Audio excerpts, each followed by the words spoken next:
السلام علیکم ورحمۃ اللہ وبرکاتہ ان الحمد للہ نحمده ونستعینه ونستغفره ونعوذ باللہ من شرور انفسنا ومن سیئات اعمالنا من يهده اللہ فلا مضل له ومن يضلله فلا هادی له أشهد أن لا إله إلا الله وحده لا شريك له ونشهد أن محمدا عبده ورسوله أما بعد فأحسن الحديث كتاب الله وخير هدي مضلة وكل بدعة ضلالة وكل ضلالة في النار فأعوذ بالله السميع العليم من الشيطان الرجيم بسم الله الرحمن الرحيم يا أيها الناس اتقوا ربكم الذي خلقكم من نفس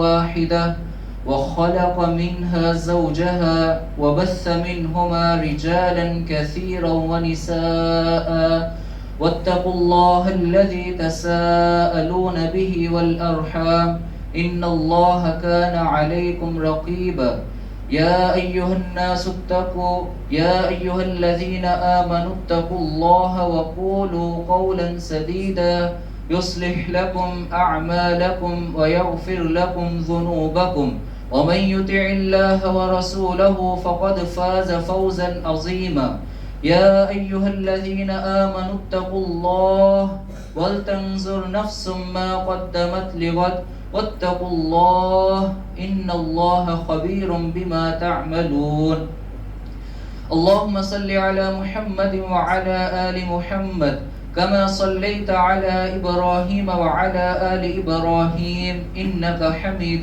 مجيد اللهم بارك على محمد وعلى آل محمد كما باركت على إبراهيم وعلى آل إبراهيم إنك حميد مجيد وقال الله تعالى في قرآن المجيد وشاورهم في الأمر فإذا عزمت فتوكل على الله إن الله يحب المتوكلين وقال الله تعالى في مقام آخر وأمرهم شورى بينهم ہر قسم کی حمد و ثنا اللہ رب العالمین کے لیے کہ جو ساری کائنات کا پالنے والا خالق ہے، مالک ہے، رازق ہے. اس کے بعد بے شمار انگن لا تعداد درود و سلام ہو نبی کائنات امام الانبیاء خاتم النبیین جناب محمد الرسول اللہ صلی اللہ علیہ وسلم کی ذات اقدس پر کہ جنہیں اللہ رب العزت نے ہمارے لیے ہدایت کا سرچشمہ بنا کر ہم میں مبعوث کیا. عزیز سامعین کرام، نبی کریم صلی اللہ علیہ وسلم کی زندگی ہمارے لیے زندگی کے ہر ایک پہلو کے اندر مکمل ہے، اور اللہ کے رسول صلی اللہ علیہ وسلم کی زندگی ہمیں اپنے زندگی کے ہر ایک گوشے کے اندر ہماری رہنمائی کرتی ہے کہ ہم نے زندگی کو گزارنا ہے تو کس طریقے سے گزارنا ہے، اور زندگی کے اندر آنے والے معاملات جو ہوتے ہیں اس کے اندر اللہ کے رسول ہماری کیسے رہنمائی کرتے ہیں. اسی حوالے سے آج کے میرے اس جمعے کا عنوان مشورہ ہے کہ نبی کریم صلی اللہ علیہ وسلم کی زندگی کے مشورے. آج اگر ہم اپنی زندگی اور اپنے معاشرے کے اندر دیکھیں تو آج ایک دوسرے سے مشورہ لینا یہ تقریباً ختم ہوتا جا رہا ہے. نبی کریم صلی اللہ علیہ وسلم کی زندگی کے اندر اگر ہم غور و فکر کریں تو اللہ کے رسول علیہ السلام نے اپنے صحابہ سے ہمیشہ معاملات کے اندر مشورہ کیا ہے. کیوں؟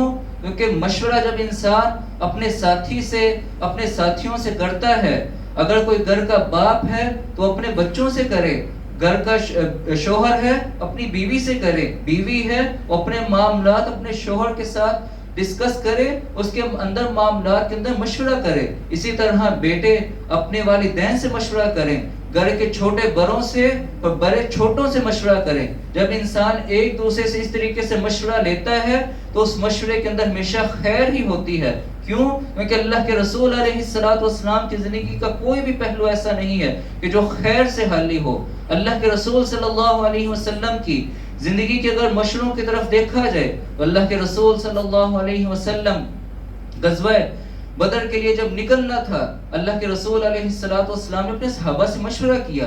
آپ دیکھ لیجئے اللہ کے رسول صلی اللہ علیہ وسلم آپ کو جب اصل غزوہ بدر کا جو پس منظر تھا وہ یہ تھا کہ ابو سفیان کا جو لشکر تھا جو مکہ سے شام کی طرف اپنے لشکر کے ساتھ نکلا تھا، اللہ کے رسول نے اس لشکر کو روکنا چاہا لیکن وہ بچ کر شام کی طرف چلا گیا۔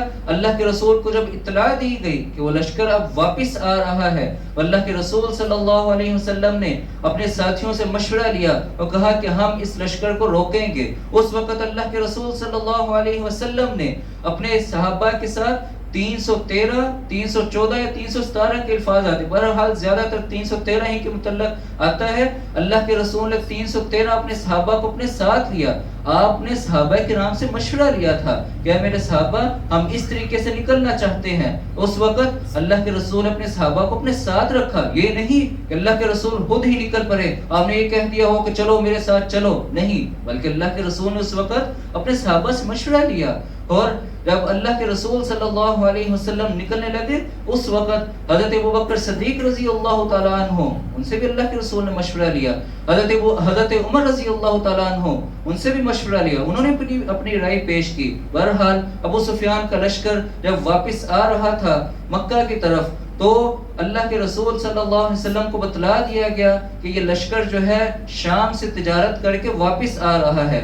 اللہ کے رسول صلی اللہ علیہ وسلم نے اس وقت تدبیر یہ کی تھی کہ ہم نے اس لشکر کو قابو میں کر لینا ہے، ہم نے اس لشکر کو جانے نہیں دینا ہے مکہ واپس، کیونکہ اتنا قیمتی لشکر تھا کہ جس کے اندر 1000 کے اونٹ تھے اور جس میں 50,000 دینار کی مالیت کا سامان تھا، اس قدر قیمتی سامان۔ بہرحال اللہ کے رسول صلی اللہ علیہ وسلم نے جب نکلے اللہ کے رسول کو وحی کے ذریعے سے بتلا دیا گیا کہ آپ کے لیے ادھر مکہ سے ابو سفیان کو جب یہ بات کی خبر ملی نا کہ اللہ کے رسول کے جو صحابہ ہیں وہ ہمارے اس لشکر کو روکنے کے لیے نکل پڑے ہیں، تو ابو سفیان نے ایک بندے کو مکہ کے اندر واپس بھیجا اور کہا کہ جا کے بتلا دو کہ ہمارے لشکر کو اللہ کے رسول کے صحابہ جو ہے وہ روکنے کے لیے آ رہے ہیں تو ہماری مدد کے لیے آیا جائے۔ اس وقت مکہ سے 1000 کا لشکر نکلا اور یہاں پر ان سے ابو سفیان سے بچانے کے لیے ابو سفیان کا جو لشکر تھا کہ جو بھی مسلمان نہیں ہوئے تھے تو ان کے بچانے کے لیے وہ وہاں پر آیا اور رستے میں ابو سفیان کا جو لشکر تھا وہ بچ کر نکل گیا تھا، لیکن جو دوسری طرف لشکر تھا 1000 کا لشکر وہ 1300 بندے ہو گئے ٹوٹل، یہ بچ کے جب نکل گیا تو ان لشکر والوں سے ابو سفیان نے کہا کہ میں نے تمہیں اس لیے بلایا تھا کہ ہم اپنے اس لشکر کو بچا کے نکل جائیں، تو ہم آسانی سے آ گئے ہیں، اب ہم واپس چلیں۔ لیکن اس وقت ان کفار 1000 کا جو لشکر تھا انہوں نے کہا کہ ہم تو نہیں ایسا کریں گے، ہم تو آج لڑیں گے، ہم آج مسلمانوں کو بتائیں گے، آج ان کی اینٹ کے ساتھ اینٹ بجا دیں گے۔ اس وقت وہ 1000 کا لشکر اللہ کے رسول صلی اللہ علیہ وسلم سے لڑائی کرنے کے لیے آیا، جنگ کے لیے آیا۔ اللہ رب العزت نے وحی کے ذریعے آپ کو بتلا دیا کہ ہم آپ کو 2 لشکروں میں سے ایک لشکر پر غالب کریں گے۔ اس وقت 2 لشکر، ایک ابو سفیان کا لشکر اور ایک مکہ کا لشکر۔ بہرحال اللہ رب العزت نے ان 1000 کا لشکر جو تھا ان کے ساتھ اللہ کے رسول کی جنگ ہوئی۔ اس وقت اللہ کے رسول صلی اللہ علیہ وسلم کو بتلا دیا گیا تھا کہ یہ اس طریقے سے ہوگا۔ اللہ کے رسول نے مشورہ لیا، حضرت ابوبکر صدیق نے اپنی رائے دی، حضرت عمر رضی اللہ تعالیٰ عنہ نے اپنی رائے دی، حضرت مقداد بن اسود رضی اللہ تعالیٰ عنہ انہوں نے تو کمال بات کر دی۔ انہوں نے کہا اللہ کے رسول آپ ہمیں موسیٰ کے ساتھیوں کی طرح نہ سمجھیں، ہمیں بنی اسرائیل کی طرح نہ سمجھیں کہ جنہوں نے یہ بات کہی تھی موسیٰ علیہ السلام سے، فَاذْهَبْ أَنْتَ وَرَبُّكَ فَقَاتِلَا، اے موسیٰ تو جا اور تیرا رب جائے، تم دونوں جا کے لڑو، اِنَّا ہَا هُنَا قَاعِدُونَ، ہم تو یہاں پہ بیٹھے ہیں، ہم نہیں جا کے لڑیں گے، ہم نہیں جا کے اس شہر کے اندر داخل ہوں گے۔ اس وقت اللہ کے رسول صلی اللہ علیہ وسلم کا چہرہ مسکرا گیا، لیکن اللہ کے رسول انصار کی طرف متوجہ تھے۔ حضرت سعد بن معاذ رضی اللہ تعالیٰ عنہ کہ جو اس وقت انصار کے سردار تھے تو وہ کھڑے ہوئے، انہوں نے کہا اللہ کے رسول میں جانتا ہوں کہ آپ کی نظر ہماری طرف ہے کہ ہماری طرف سے ابھی کوئی شخص کھڑا نہیں ہوا. اس وقت حضرت سعد بن معاذ رضی اللہ تعالیٰ عنہ نے کھڑے ہو کر یہ بات کہی, اللہ کے رسول ہم آپ کے ساتھ برابر لڑیں گے, حتیٰ کہ اگر آپ ہمیں اس بات کا حکم دے دیں کہ سمندروں کے اندر گر جاؤ, یعنی سمندر کے اندر چلے جاؤ, تو ہم یہاں تک بھی آپ کے ساتھ جائیں گے. تو گویا کہ اللہ کے رسول علیہ السلام کو کس قدر آپ کے جو ساتھی تھے آپ کے ساتھ مخلص تھے. اللہ کے رسول علیہ السلام نے اس پورے واقعے کے اندر, غزوہ بدر کا جو واقعہ تھا, اللہ کے رسول نے اپنے صحابہ سے مشورہ لیا. پھر جب جنگ ہو گئی, بدر کے قیدیوں کا مسئلہ آیا, اللہ کے رسول نے بدر کے قیدیوں کے متعلق بھی اپنے صحابہ کو اکیلا نہیں چھوڑ دیا. اللہ رب العزت نے اللہ کے رسول علیہ السلام پر جو مشورہ کا حکم دیا, وَشَاوِرْهُمْ فِي الْأَمْرِ, اسی حوالے سے امام ابن تیمیہ رحمہ اللہ فرماتے ہیں کہ اللہ کے رسول صلی اللہ علیہ وسلم کو گویا کہ اللہ رب العزت نے اس بات کا حکم دیا کہ پیغمبر آپ اپنے صحابہ سے مشورہ کریں. یعنی مشورے کی اہمیت کو اس قدر زیادہ ہے کہ اللہ نے اپنے پیغمبر کو اس بات کا حکم دے دیا کہ آپ ان سے مشورہ کیجئے. غزوہ بدر کے قیدیوں کا مسئلہ آیا, اللہ کے رسول صلی اللہ علیہ وسلم نے حضرت ابوبکر صدیق سے رائے لی کہ ابو بکر بتاؤ ان کے متعلق ہمیں کیا کرنا چاہیے جو بدر کے قیدی ہیں. تو حضرت ابوبکر صدیق نے اللہ کے رسول سے بات کہی, اللہ کے رسول مسلمان کمزور ہیں, آپ ان سے فدیہ لے لیں, اور جو فدیہ نہیں دے سکتے انہیں کہہ دیے کہ جو پڑھے لکھے کفار ہیں وہ ہمارے بچوں کو پڑھا دیں, تعلیم دے دیں. تو حضرت ابوبکر نے یہ رائے دے دی. اس کے بعد حضرت عمر رضی اللہ تعالیٰ عنہ کھڑے, انہوں نے کہا اللہ کے رسول یہ اسلام کے دشمن ہیں, انہیں کفار کو ایک پیغام پہنچنا چاہیے مسلمانوں کی طرف سے. میری یہ رائے ہے, میرا یہ مشورہ ہے کہ آپ انہیں قتل کر دیں. لیکن اللہ کے رسول صلی اللہ علیہ وسلم کو حضرت ابوبکر صدیق کی رائے پسند آ گئی. اللہ کے رسول نے ان بدر کے قیدیوں سے فدیہ لے لیا, اور جو پڑھے لکھے لوگ تھے انہیں اپنے مسلمان جو بچے تھے انہیں پڑھانے کا یہ فدیہ ان کا رکھ دیا. بہرحال اللہ رب العزت کو جو رائے پسند تھی وہ حضرت عمر رضی اللہ تعالیٰ عنہ کی رائے پسند تھی کہ آپ ان سے فدیہ نہیں بلکہ ان کفار کو قتل کر دیں. اللہ رب العزت نے پیغمبر سے یہاں سے بس وحی اور حکم کا, وحی اور مشورے کا یہ فرق ہے کہ اللہ رب العزت نے وحی نازل فرما دی پیغمبر علیہ السلام پر, ما کان لنبی ان یکون له اسرى حتى يثخن في الارض, نبی کے لیے جائز نہیں تھا کہ اللہ یہ زمین پر ان کفار کا خون بہا دیتے. تريدون عرض الدنيا, تم دنیا کی زندگی کا مال چاہتے تھے, واللہ يريد الاخرہ, اور اللہ آخرت چاہتا تھا. یعنی تم دنیا کا مال چاہتے تھے, اللہ رب العزت اصل یہ چاہتا تھا کہ کفار کو پتہ چل جائے مسلمان جو ہیں وہ دنیا کے پیچھے نہیں بھاگتے. اب اس کے بعد آگے چلیں, غزوہ احد کا موقع آتا ہے. اللہ کے رسول صلی اللہ علیہ وسلم غزوہ احد کے لیے نکلنا تھا. اللہ کے رسول صلی اللہ علیہ وسلم نے اپنے صحابہ سے اس وقت بھی مشورہ لیا. مشورے کی اہمیت کس قدر زیادہ ہے. غزوہ احد کے لیے نکلنا تھا, اللہ کے رسول نے مشورہ لیا اپنے صحابہ سے کہ بتاؤ کیا کرنا چاہیے, مدینے کے اندر رہ کر لڑائی کریں یا پھر ہم باہر نکل کر لڑائی کریں. اس وقت ابو نبی کریم صلی اللہ علیہ وسلم کے وہ صحابہ کہ جو غزوہ بدر کے اندر شریک نہیں ہوئے تھے, انہوں نے کہا اللہ کے رسول ہم بدر کے مقام پر جا کے لڑیں گے. کیوں؟ کیونکہ وہ ابھی غزوہ بدر کے اندر شریک نہیں ہوئے تھے. ان کی سوچ یہ تھی, جوانی کا خون تھا, گرم خون تھا. انہوں نے کہا اللہ کے رسول ہم تو میدان کے اندر جا کے لڑیں گے. اور بذات خود اللہ کے رسول کی رائے یہ تھی کہ ہم اس مدینہ کے اندر رہ کر لڑیں.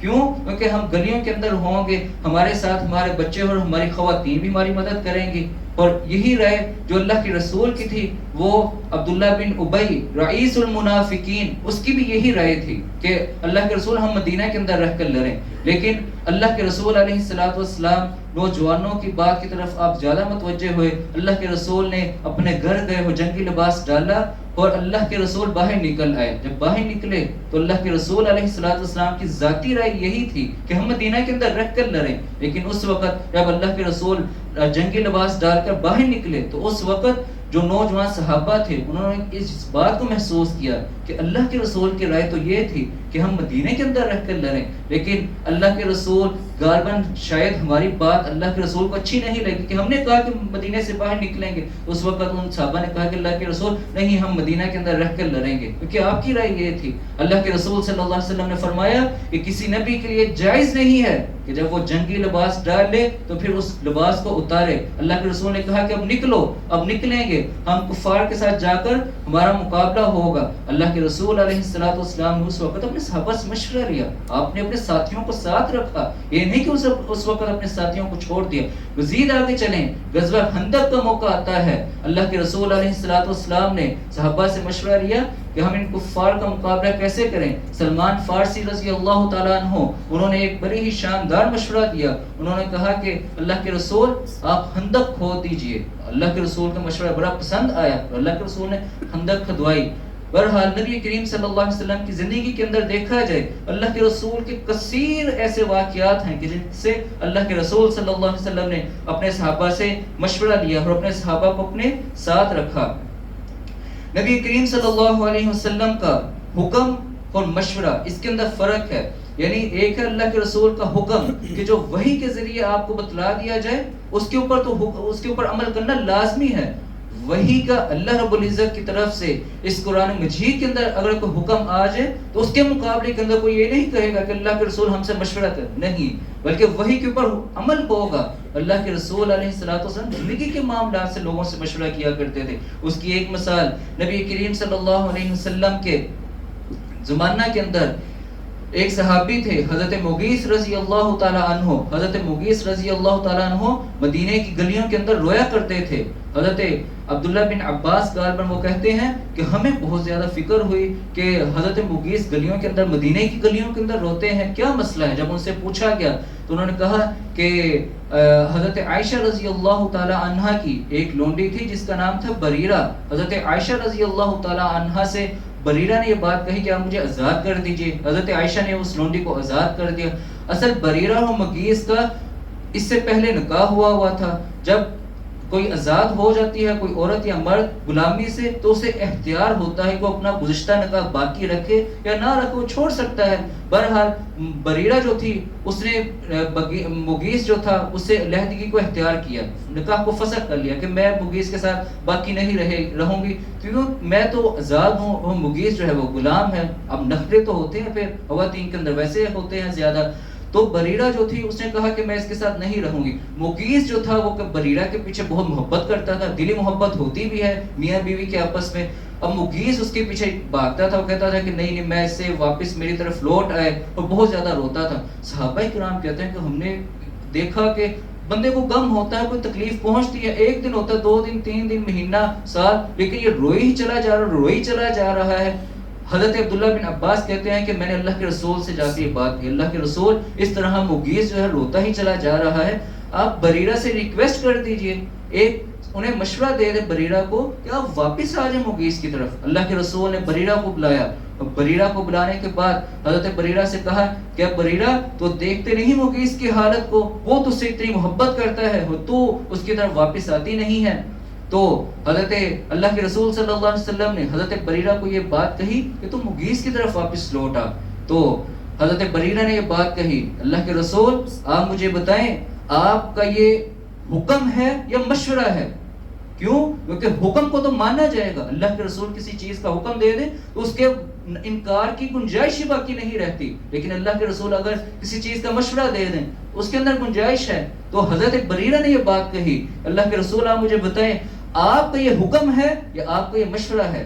تو اللہ کے رسول نے کہا کہ میں انا اشفع، میں تو سفارش کر رہا ہوں، میں حکم نہیں دے رہا. تو اس عورت نے بات کہی، فقالت لا حاجت لی، اللہ کے رسول مجھے اس کی حاجت نہیں ہے، میں اس کے ساتھ نہیں رہنا چاہتی. یہاں سے اس مسئلے سے ہمیں یہ بھی بات معلوم ہوتی ہے کہ جو لوگ یہ بات کہتے ہیں عورت کو آزادی حاصل نہیں ہے، جی ہاں اسلام نے عورت کو آزادی دی ہے، لیکن وہ آزادی کہ جو اسلام جس چیز کی پسند کرتا ہے. یہاں پورا عورت کو اختیار اللہ کے رسول نے دیا، تو چاہے اس کے ساتھ رہ، چاہے تو اسے چھوڑ دے، لیکن اس خاتون نے اس مغیث کو پسند نہیں کیا، یعنی وہ آزاد ہو گئی تھی. اس کے بعد اللہ کے رسول صلی اللہ علیہ وسلم نے ان دونوں کا علیحدگی کروا دی. اور مزید اللہ کے رسول صلی اللہ علیہ وسلم کے پاس ایک خاتون آئی، آ کے کہا اللہ کے رسول میرے باپ نے میرا نکاح میری مرضی کے بغیر اپنے بھائی کے بیٹے کے ساتھ کروا دیا، یعنی میرے چچا کے بیٹے کے ساتھ کروا دیا، اور میں اسے پسند نہیں کرتی. اللہ کے رسول نے کہا کہ جا تیرا نکاح میں نے فسخ کر دیا، یعنی تیرا نکاح باقی نہیں ہے. تو اللہ کے رسول علیہ السلام سے اس عورت نے کہا اللہ کے رسول میں بس یہی بات چاہتی تھی کہ عورت کو اتنی آزادی ہو کہ وہ اپنا نکاح جو اپنی مرضی کے خلاف نہ اس کی مرضی کے مطابق ہونا چاہیے. تو اللہ کے رسول علیہ السلام نے عورتوں کو ان کا پورا حق دیا ہے. پھر مزید اسے آگے دیکھا جائے تو نبی کریم صلی اللہ علیہ وسلم کے ایک صحابی حضرت جلبیب رضی اللہ تعالی عنہ بڑے ہی غریب صحابی تھے اور رنگ کے کالے تھے. ایک دن نا اللہ کے رسول صلی اللہ علیہ وسلم ایک صحابی اپنے انصاری صحابی کے گھر گئے. جب گھر گئے تو اللہ کے رسول صلی اللہ علیہ وسلم جلبیب سے بہت زیادہ محبت رکھا کرتے تھے، محبت کیا کرتے تھے.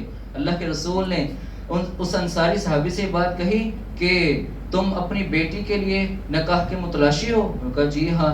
تو ان والدین نے سمجھا کہ شاید اللہ کے رسول ہماری بیٹی کے لیے آئے ہیں کہ ہماری بیٹی کو اپنے نکاح کے اندر لے لیں گے. اللہ کے رسول صلی اللہ علیہ وسلم نے کہا کہ میرے ایک ساتھی، میرے ایک صحابی حضرت جلبیب رضی اللہ تعالیٰ عنہ ہیں، ان کا نکاح میں ان کے ساتھ کرنا چاہتا ہوں. تو ان والدین جو تھے انہوں نے سر نیچے کر لیا. کیوں؟ کیونکہ جلبیب جو ہے وہ کالے رنگ کا ہے، غریب بھی ہے، اسے لوگ اتنا اچھا بھی نہیں سمجھتے، اور ہماری بیٹی تو اتنی خوبصورت. تو اس وقت اللہ کے رسول صلی اللہ علیہ وسلم نے جب یہ بات کہی نا، اندر بیٹی بیٹھی یہ بات سن رہی تھی، تو اس وقت اللہ کے رسول صلی اللہ علیہ وسلم جب چلے گئے نا تو والدین کے پاس آ کے کہتے اللہ کے اے میرے امی ابا جان، اگر اللہ کے رسول نے میرے لیے فیصلہ کیا ہے تو میں ضرور اس کے اندر خیر ہوگی. آپ یہ نہ سوچیں کہ مجھے وہ کالے رنگ کا وہ غریب ہے، نہیں، بلکہ آپ میرا نکاح اس کے ساتھ کر دیں.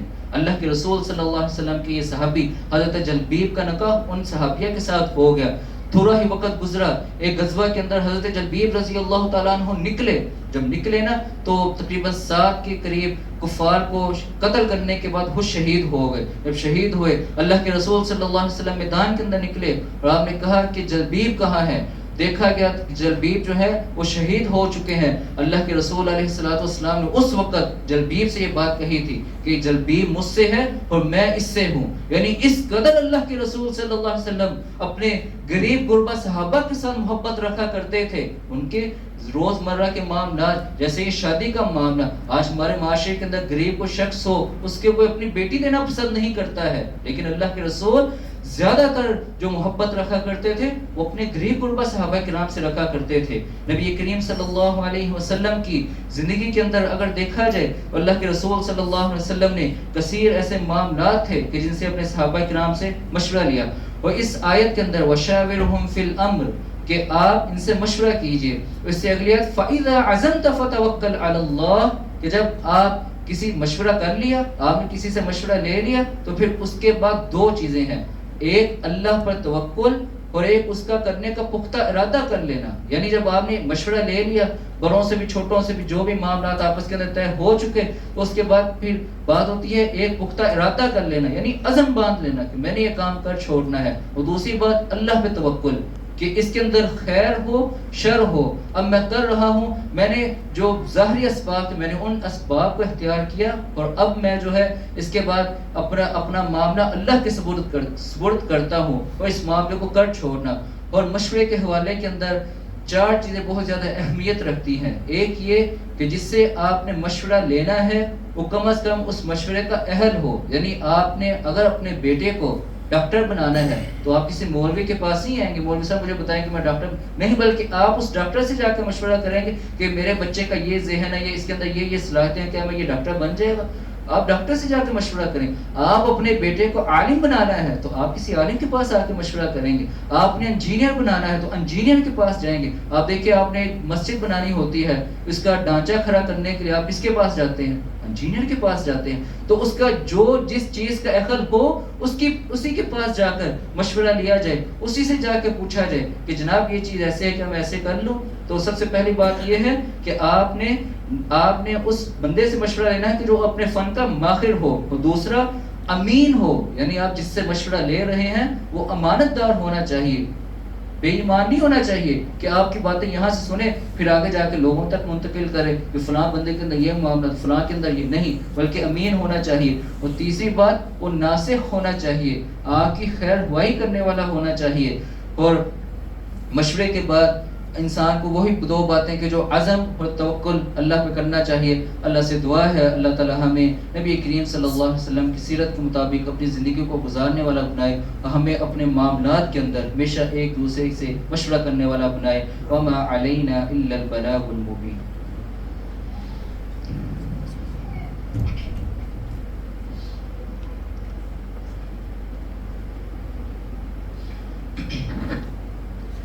إن الحمد لله نحمده ونستعينه ونستغفره ونعوذ بالله من شرور أنفسنا ومن سيئات أعمالنا. من يهده الله فلا مضل له ومن يضلله فلا هادي له. أشهد أن لا إله إلا الله وحده لا شريك له ونشهد أن محمدا عبده ورسوله. اللهم صل على محمد وعلى آل محمد كما صليت على إبراهيم وعلى آل إبراهيم.